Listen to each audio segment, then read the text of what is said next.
উনি বুঝতে পেরেছেন সরিয়ে দেওয়ার আগে সসম্মানে সরে যাওয়া ভালো। আর এটা 4 তারিখের পরে মানুষ কিন্তু বলে দেবে যে দিদি ঘুম পেয়েছে, বাড়ি যাও। ইলেকশন যেখানে যেখানে হচ্ছে দক্ষিণ বাংলায় সব জায়গায় গন্ডগোল করার চেষ্টা হচ্ছে, কারণ টিএমসি জেতার কোথাও চান্স নেই। গন্ডগোল করে ভয় দেখিয়ে ভোটারদেরকে, আমাদের কর্মীদের যাতে না বেরোয়, লোকে ভোট না দেয়, কিন্তু এইসব করে কিছু আটকাতে পারবে না। এই হিংসা যা করার এইবার ইলেকশন করে নিচ্ছে, এরপরে আর পশ্চিমবাংলায় কেউ এরকম করতে পারবে না। খুন খারাপি তো চলতেই থাকে। এই প্রথম বোধহয় খুন হলো এবারে ইলেকশনকে কেন্দ্র করে খুন খারাপি হয়নি, শান্তি ছিল। ইলেকশনের আগে ওরা খুন করেছে একজন 56 বছরের মহিলাকে, যেভাবে নৃশংস হত্যা করা হয়েছে। তো পশ্চিমবাংলায় মহিলাদের কী সুরক্ষা আছে এটা বোঝা যাচ্ছে। সম্মান প্লাস আপনারা শুনেছেন বাংলাদেশের একজন এমপি এখানে ট্রিটমেন্ট করতে এসেছিলেন, তিনিও খুন হয়ে গেছেন নিউ টাউনে। তো পশ্চিমবাংলায় কার সুরক্ষা আছে? দেশি বিদেশি, স্ত্রী পুরুষ, গরিব ধনী, শহর গ্রাম, কোথাও সুরক্ষা নেই। সেটা বারবার প্রমাণ হয়ে যাচ্ছে। সাধারণ মানুষ এটা বিচার করুক। এরা ইলেকশন কমিশনের সক্রিয়তা আছে বলে প্রত্যেকটি মানুষ ভোট দিয়েছে, কেউ বলতে পারেনি আমাকে ভোট দিতে দেয়নি। কিন্তু সাধারণ আইন শৃঙ্খলা রক্ষা করার কাজ তো ইলেকশন কমিশনের নয়।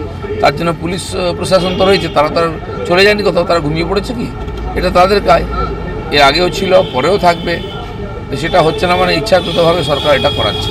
প্রধানমন্ত্রীর কোনো কাজ নেই, ওদের মধ্যে ফালতু লোকদের সঙ্গে ডিবেট করবেন। যাদের কোনো কাজ নেই ডিবেট করতে যায়, আমাকে ডিবেট করতে দেখেছেন কোথাও? আমরা কাজ করি সাধারণ মানুষের সঙ্গে দেখি, প্রধানমন্ত্রী তাই করছেন।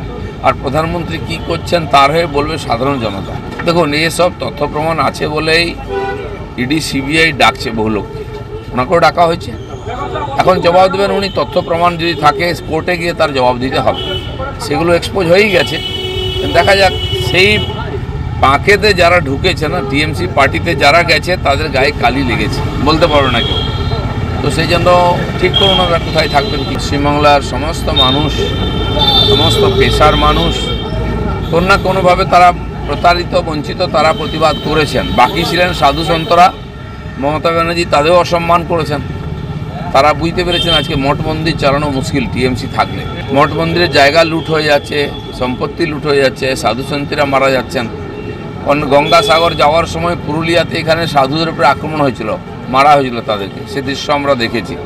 তো হিন্দু ধর্ম, হিন্দু সংগঠন, সন্ন্যাসীদের জীবনের সুরক্ষা, ধন সম্পত্তির সুরক্ষা আজকে পশ্চিমবাংলায় নাই। তাই বাধ্য হয়ে তারা রাস্তায় নামছে। দেখুন, ওখানে তো মারপিট চলতেই থাকে, ঝুট ঝামেলা। আর পশ্চিমবঙ্গে কেউ সুরক্ষিত নয়। যদি এরকম হয়ে থাকে তাকে সুরক্ষা দেওয়া উচিত।